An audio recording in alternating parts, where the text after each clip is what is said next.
Bismillahi rrahmani rrahim. Ahibai lmushahidina walmushahidati, ahlan bihadharatikum jamian. Mwenyezi Mungu subhanahu wa ta'ala ametuamrisha tufuate kitabu chake, wala sio kitabu chengine chochote ambacho kwamba kiloletwa na mwanadamu. Akatwambia katika aya tukufu, wa hadha kitabun anzalnahu mubarakun fattabi'uhu wattaqu la'allakum turhamun. Kwa hivyo Mwenyezi Mungu Subhanahu wa Ta'ala anatuambia wa hadha kitabun, hakusema wa hadhihi kutub. Mwenyezi Mungu amesema wa hadha kitabun anzalnahu mubarakun fattabi'uhu. Kwa hivyo Mwenyezi Mungu Subhanahu wa Ta'ala anatuambia tukifuate hiki kitabu, wala hajasema tufuate kitabu chenginecho. Kisha Mwenyezi Mungu Subhanahu wa Ta'ala kwenye aya nyingine akatuambia dhalikal kitabu la raiba fihi, hicho kitabu ambacho kwamba niloamrisha mukifuate, la raiba fihi, hakina shaka ndani yake. Kisha Mwenyezi Mungu Subhanahu wa Ta'ala atuambia katika aya nyingine, walau kana min indi ghairi llahi lawajadu fihi ikhtilafan kathiran. Yani Mwenyezi Mungu anatuambia na lao ingekuwa hii Qur'ani inatoka kwa asokuwa Mwenyezi Mungu, basi mungekuwa mmepata ikhtilafu nyingi ndani yake. Lakini maadamu chatoka kwa Mwenyezi Mungu, hiki kitabu hakina ikhtilafu yoyote wala hakuna contradiction yoyote. Wakati unapoona kuna contradiction, ni ufahamu wako wewe ndio wa makosa. Kwa hivyo ni lazima urudi tena uifahamu Qur'ani, lakini Mwenyezi Mungu ashasema la raiba fihi, hakina shaka ndani yake na hakina ikhtilafu ndani yake. Kwa hivyo lau utakuwa ni mwenye kuamini mambo kama haya, basi huna kitabu chengine utakachokifuata, kwa sababu Mwenyezi Mungu mwenyewe ndo amekwambia ukifuate kitabu hichi ambacho kitabu chenyewe hakina shaka ndani yake wala hakina ikhtilafu ndani yake.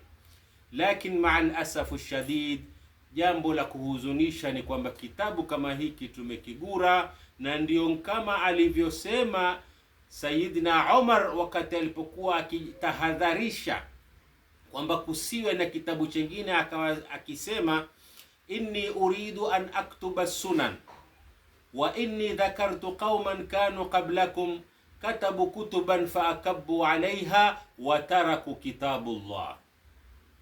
Hili ni jambo ambalo kwamba akiliogopea Saidina Umar wakati alipokuwa anataka kutunga kitabu ambacho kwamba kitazungumzia sunna za Mtume, sio hadithi, sunna za Mtume. Yani Mtume alikuwa akiishi vipi, hizo ndo sunna za Mtume. Yani Mtume alikuwa akifanya nini, sio sheria za dini, la sunan alikuwa akitaka kuandika, lakini mwisho akaamua kwamba la, asiandike. Sababu gani ilomfanya asiandike? Asema kwamba mimi nimekumbuka wale waliokuwa kabla yenu nyinyi ambao ni Mayahudi na Manaswara, katabu kutuban, waliandika vitabu. Yani Mwenyezi Mungu amewateremshia Taurati Mayahudi, lakini hawakutosheka na Taurati, wanavyuoni wao wakatunga vitabu Talmudi na Mishna na vinginevyo, kikawa Taurati ambacho ni kitabu cha Mwenyezi Mungu ni chenye kugurwa. Isa alayhi salam akawa yuko na Injili, lakini hawakutosheka na Injili, wakaja na Luka na Matthew na wengineo, wakasahau kitabu cha Mwenyezi Mungu Subhanahu wa Ta'ala. Na sisi jambo walilikuwa kiliogopea Saidna Umar ni kwamba kusije kukawa na vitabu vingine, watu wakashikana na hivyo vitabu na wakasahau Qur'an. Na hivyo ndivyo ilivyokuwa, na hivyo ndivyo ilivyofikiria. Kitabu cha Qur'ani kimegurwa, kitabu cha Mwenyezi Mungu Subhanahu wa Ta'ala ambacho alichotuamrisha kwamba tuwe ni wenye kukifuata, hakifuatwi.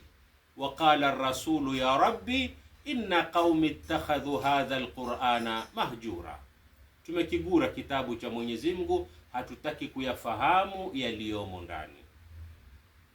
Halqa yetu ya leo tunazungumzia ama tunataka kuzungumza na wale ambao kwamba wanadai kwamba wao ni ahlu sunna wal jamaa. Pengine mtu atauliza, kwani wewe si ahlu sunna wal jamaa? La, mimi sio ahlu sunna wal jamaa, wala sio Shia, wala sio Hanbali, wala Hanafi, wala Maliki, wala Shafi'i. La, abadan. Mimi ni Muslim Rabbani. Muslim Rabbani. Baadhi ya watu wanasema kwamba ni Qur'aniyin, lakini ni sawa, lakini neno Qur'aniyin lam yunzilu Allahu biha min sultan. Mwenyezi Mungu hajalitaja ndani ya Qur'ani, lakini Mwenyezi Mungu ametuambia kwamba tuwe muslimin rabbaniyin. Mwenyezi Mungu Subhanahu wa Ta'ala atuambia millata abikum Ibrahim huwa sammakumul muslimina min qablu. Hili jina la Muslim, Mwenyezi Mungu Subhanahu wa Ta'ala atuambia millata Ibrahim, millata abikum Ibrahim huwa sammakumul muslimin, yeye ndo alowaita Waislamu. Kwa hivyo sisi tuko katika mila ya Nabii Allah Ibrahim, na yeye ndo alotuita Waislamu. Na kisha Rabbani, na Mwenyezi Mungu ndio alivyokuwa anataka sote tuwe Rabbani, walakin kunu rabbaniyin bima kuntum tuallimuna alkitaba wa bima kuntum tadrusun.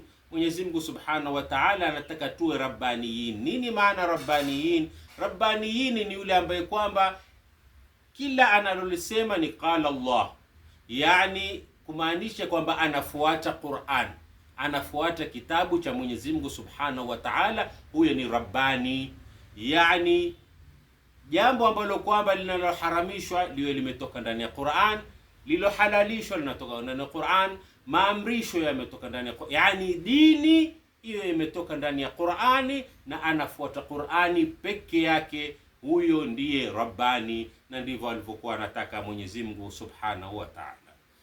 Kwa hivyo mimi ni Muslim Rabbani. Kwa hivyo leo nataka kuzungumza na wale wanaodai kwamba wao ni ahlu sunna wal jamaa. Yani nani ahlu sunna wal jamaa? Ni wale ahlu sunna ni wale ambao kwamba ahlul hadith, yani wanaofuata hadithi, yani wanaodai kwamba alquranu yunsahu bisunna, wale wanaodai kwamba Qur'ani hufutwa na hadithi. Leo nazungumze na wale ambao kwamba wanaodai kwamba as-sunnatu qadhiyatu ala al-Qur'an. Nazungumza na wale wanaodai kwamba lau kutakuwa kuna contradiction baina ya hadithi na aya, basi fuata hadithi. Yani wale walioiweka mbele hadithi na Qur'ani kuiweka mgongoni, ama maneno ya Mwenyezi Mungu kuweka mgongoni.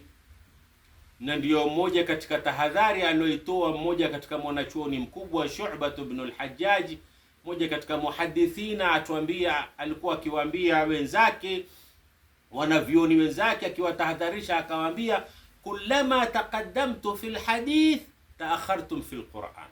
Haya ni maneno mazito. Kullama taqaddamtu fil hadithi taakhartum fil Qur'an, kila mnavotanguliza mbele hadithi, kila mnavokimbilia kutafuta mahadithi, taakhartum fil Qur'an, munachelewa katika Qur'ani. Yani itakuwa hamuitambui Qur'ani, hamuifahamu Qur'ani, kwa sababu nyinyi mmetanguliza maneno ya mtume ama maneno yaliyonasibishwa kwa mtume kuliko Qur'an, ambao ni kitabu Mwenyezi Mungu amesema la raiba fihi. Kwa hivyo hali ndio iko hivyo. Nazungumza na watu ambao kwamba walotanguliza hadithi mbele kuliko kitabu cha Mwenyezi Mungu Subhanahu wa Ta'ala. Leo nazungumza nao nini? Nazungumza na wao kuhusu hadithi na kuwauliza, je, mbona hadithi kama hii ni hamuifuati? Na nyinyi mnadai kwamba ni ahlu sunna wal jamaa, na mwadai kwamba ni maneno ya Mtume Muhammad alayhi salam. Hadithi yenyewe iko kwenye sahihi al-Bukhari, kila mmoja anaweza kuiona hadithi kama hii, na kwa sasa kuna mitandao, ukiandika hadithi hii itakuja utaiona. Kwa hivyo jiulize, baada ya kuiona hadithi kama hii, jiulize mbona huifuati hiyo hadithi. Hadithi inasemaje? Hadithi anasibishwa Mtume Muhammad kwamba amesema, khudhul Qur'anu min arba', yani chukueni Qur'ani min arba', kwa watu wanne. Yani Mtume Muhammad anatuamrisha umma wake kwamba wakitaka kuchukua Qur'ani ambayo kwamba ni Qur'ani iko sawa, ni Qur'ani ambayo kwamba ni sahihi, basi chukueni kwa watu wanne. Akawataja Mtume Muhammad alayhi salam, akasema min Abdullah ibn Mas'ud, wa kwanza huyo, yani chukueni Qur'ani kutoka kwa Abdullah ibn Mas'ud. Wa Salim maula Abi Hudhaifa, wa pili huyo. Wa Muadh ibn Jabal, wa tatu huyo, na wa mwisho ni Ubay ibn Ka'b. Kwa hivyo hawa maswahaba wanne, Mtume Muhammad kulingana na hadithi kama hini anaamrisha kwamba muchukueni Qur'ani kutoka kwa hawa maswahaba wanne. Sasa swali laja hapa, je, haya maneno alosema Mtume Muhammad alayhi salam, wewe unaidai kwamba ni ahlu sunna wal jamaa, je, unafuata maneno kama haya ama maneno kama haya umemwachia mwenyewe? Ikiwa Mtume Muhammad anakuamrisha kwamba uchukue Qur'ani kwa hawa wanne, Abdullah ibn Mas'ud, Salim maula Abi Hudhaifa, Muadh ibn Jabal na Ubay ibn Ka'b, je, wewe wafuata aloyasema Mtume Muhammad? Njoo tuangalie Abdullah ibn Mas'ud. Huyu ndio wa kwanza tulioambiwa kwamba tufuate Qur'ani, yani tuchukue Qur'ani kutoka kwake. Abdullah ibn Mas'ud katika suratu Dukhan aya ya 54, suratu Dukhan aya ya 54, Abdullah ibn Mas'ud alikuwa aya kama hiyo anasoma, yani kwenye kipande cha aya kama hiyo alikuwa anasoma wazawajnahum bi'isin 'in. Nafikiri hata hivi ninavyosoma ni mwanzo wako kusikia haya maneno. Huyo ulioambiwa kwamba ufuate Qur'ani kutoka kwa mmoja wao ambaye ni Abdullah ibn Mas'ud, alikuwa anaposoma Qur'ani, anapofika kwenye ayatul Dukhan, ayatu ya kwenye suratul Dukhan aya ya 54, Mwenyezi Mungu ama kwenye ilivyo kwenye miswahafu mpaka sahihi utakapofungua utakuta Mwenyezi Mungu ametuandikia na kusema kwamba wazawajnahum bihurin 'in. Fungua mswahafu wote utakuta wazawajnahum bihurin 'in. Lakini Abdullah ibn Mas'udi alikuwa hasomi hivyo, alikuwa akisoma wazawajnahum bi'isin 'in. Sasa swali laja hapa, ikiwa Mtume Muhammad amekwambia ufuate kisomo cha Abdullah ibn Mas'ud, na Abdullah ibn Mas'ud alikuwa akisoma wazawajnahum bi'isin 'in, mbona hakuna mswahafu ambao kwamba uloandikwa wazawajnahum bi'isin 'in? Ikiwa sote huku kote ni ahlu sunna wal jamaa, mbona hakuna mswahafu kwenye suratul Dukhan aya 54 kumeandika wazawajnahum bi'isin 'in? Mbona tunaona wazawajnahum bihuri 'in? Yani tumekhalifu amri ya Mtume Muhammad. Mtume Muhammad asema tufuate kisomo cha Abdullah ibn Mas'ud, na Abdullah ibn Mas'ud alikuwa akisoma wazawajnahum bi'isin 'in. Kwa hivyo hadithi kama hii hatuifuati. Leo uko tayari umkosoe mwenzako ambaye kwamba akwambia kwamba hadithi hii siifuati, kumbe na wewe kuna hadithi huzifuati. Aya nyingine Abdullah ibn Mas'ud ambao kwamba ni tofauti na utakavyoona katika mswahafu, kama ilivyokuja kwenye hadithi ambayo kwamba hadithi yenyewe pia ni sahihi. Sasa angalia hadithi ambayo kwamba Mtume akwambia kwamba khudhu alqur'ana min arba', ni hadithi sahihi. Na hizi hadithi unazozisikia kwamba Abdullah ibn Mas'ud anasoma kiraa kwa namna nyingine, nao ni hadithi sahihi. Sasa sijui kwa nini hadithi ni sahihi, kwa nini haifuatwi hadithi kama hiyo na ni sahihi? Sasa sikiza kwamba Hadithi nyingine inasema kwamba huyu Alqama baada kuulizwa na Abi Darda, Alqama alikwenda mji wa Sham, akaulizwa na Abu Darda kuhusu kisomo alichokuwa akisoma Abdullah ibn Mas'ud. Huyu bwana akawa ni mwenye kusoma aya ambayo kwamba inayoanza wal-layli idha yakhsha mpaka kufikia wama khalaqa adh-dhakara wal-untha. Kwenye Qur'ani ama kwenye miswahafu tunakuta wama khalaqa adh-dhakara wal-untha, lakini Alqama anatuambia na kumwambia Abu Darda kwamba Abdullah ibn Mas'ud alikuwa hasomi wama khalaqa adh-dhakara wal-untha, bali alikuwa akisema wadh-dhakar wal-untha. Abdullah ibn Mas'ud yeye anasoma wadh-dhakar wal-untha, hakuna wama khalaq. Lakini fungua miswahafu yote ya ahlu sunna wal jamaa utakuta wama khalaqa adh-dhakar wal-untha. Lakini Abdullah ibn Mas'ud tuambiwa alikuwa akisoma wadh-dhakar wal-untha. Kwa nini hatufuati hadithi ya Mtume ambayo kwamba ni sahih, tena iliyoko kwenye sahihi al-Bukhari kama wanavodai aswaha kitabu baada kitabullah? Kwa nini haifuati? Hili ni la pili.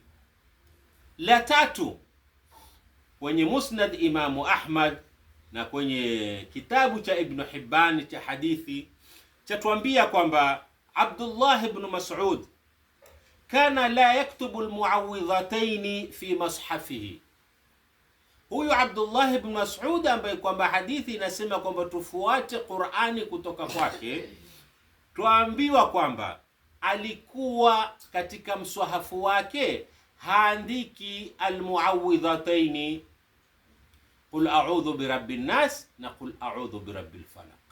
Yani utafungua mswahafu hivi usome kuanzia mwanzo mpaka mwisho, hukuti qul a'udhu birabbil falaq na qul a'udhu birabbin nas.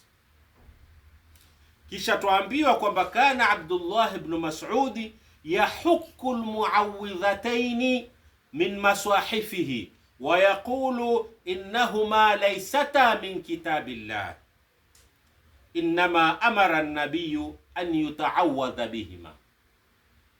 Tuambiwa kwenye riwaya kwamba Abdullah ibn Mas'ud kana yahukku almuawwidhatayn fi maswahifihi, alikuwa akikwangura, yani akifuta qul a'udhu birabbil falaq na qul a'udhu birabbin nas katika miswahafu yake, na kisha akawa yasema kwamba innahuma laysata min kitabillah, yani kwamba hii si Qur'ani, haya si maneno ya Mwenyezi Mungu, haya hayafai kuwa kwenye Qur'ani.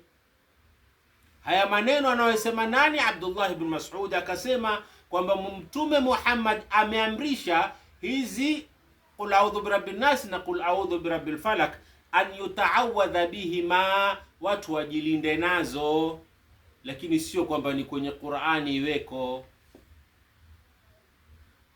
Huyu ni Abdullah ibn Mas'ud. Lakini jambo la kushangaza, mbona miswahafu yote twakuta kuna qul a'udhu birabbin nas na qul a'udhu birabbil falaq? Sura mbili hizi zote ziko, suratul nas na suratul falaq. Na pengine mtu atasema la, Abdullah ibn Mas'ud aliregea maneno yake. Je, njoo na hadithi ama riwaya hata kama ni dhaifu kwamba Abdullah ibn Mas'ud aliregea maneno yake. Hakuregea maneno yake, bali alikaa na msimamo wake hunu kwamba almuawwidhataini laysata min kitabillah. Sasa swali laja hapa, ikiwa Abdullah ibn Mas'ud haya ndo alikuwa akiyafanya ama haya ndo alikuwa akiyasema, mbona hatuyakuti ndani ya miswahafu? Je, hii hadithi sio sahihi? Hili ni swali atakaojiulize wewe ahlu sunna wal jamaa. Kisha tuambiwa kwamba tufuate na Ubay ibn Ka'b. Ubay ibn Ka'b alikuwa akisoma katika suratul Nisa aya ya 24, alikuwa akisoma famastamta'tum bihi minhunna ila ajalin musamma faatuhunna ujurahunna faridha. Suratun Nisa aya 24. Ubay ibn Ka'bi ambaye kwamba Mtume Muhammad asema tufuate Qur'ani kutoka kwake yeye, alikuwa akisoma aya kama hini iliyo katika Suratun Nisa aya 24, famastamta'tum bihi minhunna ila ajalin musamma fatuhunna ujurahunna faridha, ambapo ukifungua mswahafu wowote hutokuta ila ajalin musamma, bali utakuta famastamta'tum bihi minhunna fatuhunna ujurahunna faridha. Hivyo ndo utavokuta, lakini hukutu kwamba kuna ila ajalin musamma. Na Ubay ibn Ka'b tuambiwa alikuwa akisoma ila ajalin musamma, akiongeza hichi kilma. Sasa swali ni kwa nini hatuoni kwenye miswahafu yetu ila ajalin musamma? Na Mtume Muhammad hadithi iliyo sahihi yatuamrisha kwamba tufuate kisomo cha Qur'ani kutoka kwa hawa Abdullah ibn Mas'ud, Ubay ibn Ka'b, Muadh bin Jabal. Kwa nini hatufuati? Kwa hivyo hili ni swali jiulize wewe, ahlu sunna wal jamaa, na hadithi zote hizi ni sahihi, yani sahihi na hizi ni sahihi. Kwa hivyo hili ni jambo ambalo kwamba yataka ulifikirie, ndugu Muislamu. Ndio nikasema, na kama alivyosema Mwenyezi Mungu Subhanahu wa Ta'ala, walau kana min indi ghairi llahi lawajadu fihi ikhtilafan kathiran, na lau ingekuwa kwamba Qur'ani imetoka kwa asokuwa Mwenyezi Mungu, basi tungepata ikhtilafu nyingi kama ikhtilafu ziliomo kwenye hadithi, kwa sababu si maneno ya Mwenyezi Mungu wala sio wahi thani kama wanavodai wengineo, bali haya ni maneno ya mwanadamu, na mwanadamu ana sifa ya kupata na kukosa, ndio kakuta hizi ikhtilafu. Kwa hivyo Mwenyezi Mungu Subhanahu wa Ta'ala pale alipokuamrisha kwamba ufuate Qur'an, ni kwamba Qur'ani la raiba fihi, haina shaka ndani yake, na kitabu kama hichi Mwenyezi Mungu Subhanahu wa Ta'ala anatuambia kwamba hakina ikhtilafu, na hii ndiyo dini ya Mwenyezi Mungu Subhanahu wa Ta'ala, wala sio ahadithi kwamba ndiyo dini ya Mwenyezi Mungu. Dini ya Mwenyezi Mungu utaipata hapa, halal, haramu, maamrisho, chochote unachokitaka utakipata ndani ya hiki kitabu, tasdiqan liqaulihi ta'ala, wa nazzalna alayka alkitaba tibyanan likulli shay wa hudan wa rahmatan wa bushra lilmuslimin. Wa ila liqa'in akhar bimashi'ati llah. Wassalamu alaykum wa rahmatullahi wa barakatuh.